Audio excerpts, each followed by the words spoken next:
ایک عدالت قیامت کے دن لگے گی۔ یہ کمزور تھا نا، کچھ کر نہیں سکا۔ میرے نبی پاک صلی اللہ علیہ وسلم نے فرمایا، سن لو، اگر سینگ والی بکری نے بغیر سینگ والی بکری کو تکلیف دی ہوگی نا تو قیامت کے دن اسے بھی بدلہ دینا پڑے گا کہ تیرے پاس سینگ تھے اور تو نے اسے مارا تھا۔ حضرت عائشہ صدیقہ رضی اللہ تعالیٰ عنہ فرماتی ہیں، ایک عورت تھی، وہ بڑی باتیں سناتی اور آخر میں کہتی، وہ ہار والا دن بھی بڑا عجیب دن تھا اور میرے رب کی قدرتوں کا دن تھا، وہ بھی بڑا عجیب دن تھا۔ سیدہ عائشہ صدیقہ رضی اللہ تعالیٰ عنہ ایک دن فرمانے لگی کہ تو ہار والے دن کا بڑا ذکر کرتی ہے، وہ کیا دن تھا؟ تو خاتون کہنے لگی، اماں جی وہ دن تھا جب میرے رب پر بھروسہ اور مضبوط ہو گیا، جس دن میرا اپنے رب پر توکل اور بڑھا، میرے ایمان میں یقین میں اور پختگی آئی۔ کہنے لگی، میں ایک گھر کی کنیز تھی، نوکرانی تھی، اس گھر میں ایک بچی تھی جس کے پاس سونے چاندی ہیرے جواہرات کا ہار تھا۔ اس زمانے میں نا چمڑے کے اوپر لوگ ہیرے جواہرات لگاتے تھے، کئی دفعہ سرخ رنگ کے چمڑے پہ لگائے جاتے تھے۔ وہ بچی پہنتی تھی تو کہتی ہیں، وہ بچی کے اس نے اتار کے رکھا یا اس سے گرا وہ ہار تو چیل اسے اٹھا کے لے گئی گوشت سمجھ کے اور میرے سامنے اٹھا کے لے گئی۔ گھر والوں نے مجھ سے پوچھا، یہ بخاری میں موجود ہے، گھر والوں نے پوچھا مجھ سے کہ وہ ہار کہاں ہے، تو میں نے کہا چیل اٹھا کے لے گئی۔ گھر میں کچھ چوری ہو جائے تو سب سے پہلا الزام کس پہ لگتا ہے؟ ملازمین پہ۔ کہتے انہوں نے مجھے بڑا مارا، بڑی تکلیف تھی، حتیٰ کہ میری شرمگاہ تک کی تلاشی، میری عزت اتنی خراب کی میں بتا نہیں سکتی۔ میں نے اپنی زندگی میں ایک واقعہ دیکھا، ایک امیر گھر میں چوری ہو گئی، ملازم کو اتنا مارا کہ وہ چارپائی پہ پڑ گیا۔ پولیس والوں سے اتنی مار پروائی گئی کہ وہ بیچارہ چارپائی پہ پڑ گیا، اور پھر وہ اتنا بیمار ہوا اور کچھ دنوں کے بعد پتہ چل گیا کہ چور تو اپنا بیٹا ہے ان کا۔ پھر اس کا انتقال ہو گیا۔ اب وہ سیٹھ صاحب اور گھر والے آ کے نا مرنے والے کے کان میں معافی مانگ رہے ہیں، کان میں۔ تو میں نے ان سے پھر کہا تھا کہ یہ تو اب چلا گیا ہے، تمہارا زور چلتا تھا نا تو تم نے قانون خریدا اور تم نے اسے جتنا ہو سکا تم نے اسے مار پڑوائی۔ وہ خاتون عرض کرتی ہے سیدہ عائشہ کی خدمت میں کہ مجھے بڑا مارا، مجھے تکلیف دی، میں کہہ رہی تھی کہ میرے سامنے چیل لے گئی ہے پر وہ نہیں مان رہے تھے، اماں جی انہوں نے مجھے بڑا مارا۔ حضرت عائشہ صدیقہ کہتی ہیں، پھر کیا ہوا؟ کہنے لگی، اماں جی جب کوئی میرا مددگار نہ رہا، مجھے تکلیف دے رہے تھے، رسوا کر رہے تھے، تو میں نے اپنے رب سے مدد چاہی، میرے رب کی طرف میں نے توجہ کی، میں نے کہا مالک اب تو ہی میرا مددگار ہے۔ کہتی ہے وہ مجھے مار رہے تھے تو وہ چیل جو ہار لے گئی تھی وہی لے کے واپس آ گئی، اور ہمارے سروں کے قریب لا کے اس نے جب اس ہار کو پھینکا، وہ مجھے چھوڑ کے سائیڈ پہ ہوئے، وہ میری بے گناہی جان گئے۔ لیکن آپ کو بتاؤں، اس دن سے میرا اپنے رب پر یقین اور بڑھ گیا۔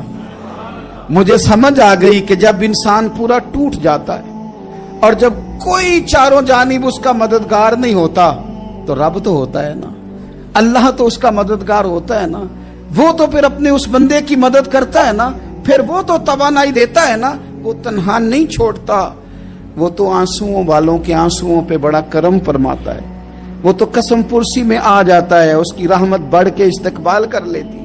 تو بھائی جب آپ پر اللہ کی حکمت کے تقاضے پورے ہونے لگے اور زندگی میں کبھی کوئی ایسا وقت آئے کہ آپ محسوس کریں کہ تنہا رہ گئے ہیں اور کئی اپنے بھی مخالفین کی جماعت میں نظر آنے لگے ہیں، تو اس وقت پھر دل، روح، زبان اور ذہن کو یکجا کر کے سمجھ لینا کہ جب ساری دنیا ساتھ چھوڑ جاتی ہے تو رب کی رحمتیں اس وقت بھی ساتھ رہتی ہیں، اور اللہ کی مدد اس وقت بھی بندے پہ کرم نوازی کرتی ہے۔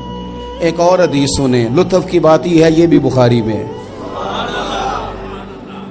یہ بھی واقعہ بخاری میں ہے۔ اللہ اکبر۔ ایک شخص نے نا ایک بندے سے قرض مانگا، اس نے کہا مجھے قرضہ دو۔ وہ کہنے لگا کہ کتنا قرضہ؟ اس نے کہا 1000 دینار۔ دینار سونے کا ہوتا تھا، درہم چاندی کا ہوتا تھا۔ 1000 دینار چاہیے۔ اس نے کہا کوئی گواہ ہے تیرے پاس؟ गरीब का गवाह भी कोई नहीं बनता।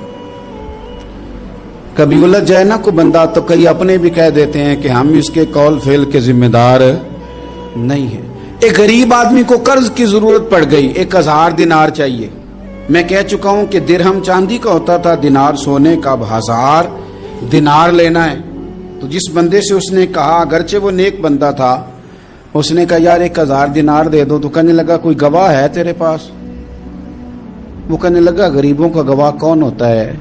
हाँ एक गवाह है। कहा कौन? का मेरा रब, वो तेरे और मेरे बीच गवाह है। उसने कहा कोई कफील, अगर तू पैसे ना दे सके तो वो बाद में दे दे, या तुझे कुछ हो जाए तो वो दे दे। उसने कहा कफील भी मेरा अल्लाह ही है।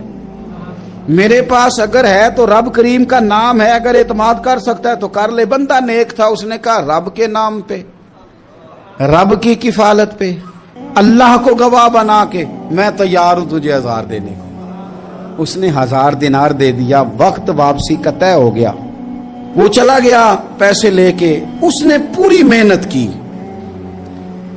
कि मैंने वक्त पे पैसे लौटाने, पूरी मेहनत भी कर ली, अल्लाह ने मदद भी कर दी, पैसे भी उस तारीख को उसे मिल गए। बाद लोगों का तो लौटाने का दिल ही नहीं ना होता। फरमाया हदीस पाक में कि तू लौटाने का इरादा कर, रब तेरी मदद भी फरमाएगा। लेकिन यहां बहुत सारे लोग कहते हैं खैर है, इरादा ही नहीं। तो फिर जिस तरह का बंदे का गुमान हो, रब भी उसी तरह का मामला फरमाता है। उसने पैसे जमा भी कर लिए और वापस देने को तैयार भी हो गया, लेकिन रास्ता बहरी जहाज का था, कश्ती का था, दरिया के रास्ते वापस आना था। अब वो जब आ गया दरिया के किनारे तो बड़ी कोशिश की, पर वहां उसे कोई कश्ती नहीं मिली। वक्त पे पैसे लौटाने हैं, सफर करना है, अब सवारी मुयस्सर नहीं है। सोच सोच के परेशान था कि मैंने तो अल्लाह के नाम पे लिए। अचानक दिल में एक तजवीज आई। उसने एक लकड़ी ली, लकड़ी को अंदर से खोला, 1000 दिनार उसमें भरा। बुखारी पढ़ रहा हूं, और साथ एक खत भी लिखा कि यार मैं पैसे पहुंचाना चाहता था पर मुझे कोई चीज नहीं मिली दरिया के उस पार आने, अल्लाह के नाम पर तेरी तरफ रवाना कर रहा हूं। और ये कह के वो लकड़ी दरिया में रख दी। वो लकड़ी डूब गई है, वापस आ गया। वो जिसने पैसे लेने थे वो ऐन मुकर्ररा वक्त पर दरिया किनारे आया। सुबह से सरे शाम तक उसने इंतजार किया। दिल ढलने लगा तो दिल में ख्याल आ गया कि यार नहीं, उसने देने ही नहीं, झूठा वादा कर गया, पहुंचा ही नहीं वक्त पे। अब जब वापस लौटने लगा तो अचानक दरिया में एक लकड़ी तैरती हुई दिखाई दी। कहने लगा ले जाता हूं, शाम को रोटियां पकाने के काम आएगी, ईंधन बना के जला लूंगा, हंडिया पक जाएगी। लकड़ी उठा के जलाने के लिए घर लाया। गुमान था कि वो नहीं आया वादा करके। अल्लाह को कफील और वकील बना के और गवाह बना के फिर भी नहीं आया। लकड़ी लेके घर गया, बुखारी है, और जब उसको चीरा ना कि मैं इसकी आग जलाऊंगा, खोला तो अंदर से 1000 दिनार भी निकल आया, खत भी निकल आया। अब जरा समझना, उसके दिल में बात किसने डाली कि तू लकड़ी में पैसे डाल दे? अल्लाह ने। उस बंदे को मुकर्ररा वक्त पे किनारे भेजा किसने? लकड़ी सिर्फ उसी के हाथ आई तो ये बंदोबस्त किया किसने? अल्लाह ने। घर जाके चीरी तो पैसे बाहिफाजत उस तक पहुंचाए किसने? तो फिर हमें भी तवज्जो अल्लाह की जानिब भी करनी चाहिए।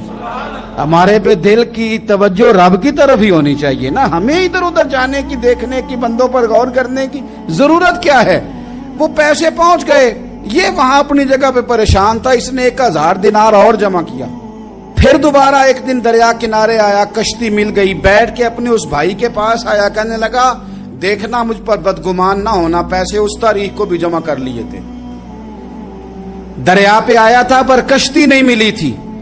फिर मैंने ना लकड़ी में डाल के, खत डाल के तेरी तरफ भेज भी दिए थे, लेकिन आज मैं फिर लेके आ गया हूं। वो कहने लगा खुश हो जा, जिस रब को तूने मेरा और अपना गवाह बनाया था उस रब ने मेरे तक पहुंचा भी दिए हैं। जब लोग अल्लाह को गवाह बनाते हैं, रब की जानिब अपनी तवज्जो करते हैं, अपनी चाहतों, ख्वाहिशात और अपनी सारी चिट्ठियां अपने रब करीम की रहमत की तरफ रवाना करते हैं, फिर अल्लाह अपने बंदों को मायूस नहीं करता। अल्लाह अपने बंदों को नवाज देता है। जब रब बंदोबस्त कर दे, जब अल्लाह इhtमाम कर दे, मेरे भाई जरूरी तो नहीं कि हम परेशान ही रहें कि यार ये काम मैंने किया नहीं, मेरे खाते डाल दिया गया। یار اس جرم کا میں مجرم ہی نہیں اور میرے منہ پہ سیاہی ملنے کی کوشش کی جا رہی، یہ میرا کھاتا ہی نہیں اور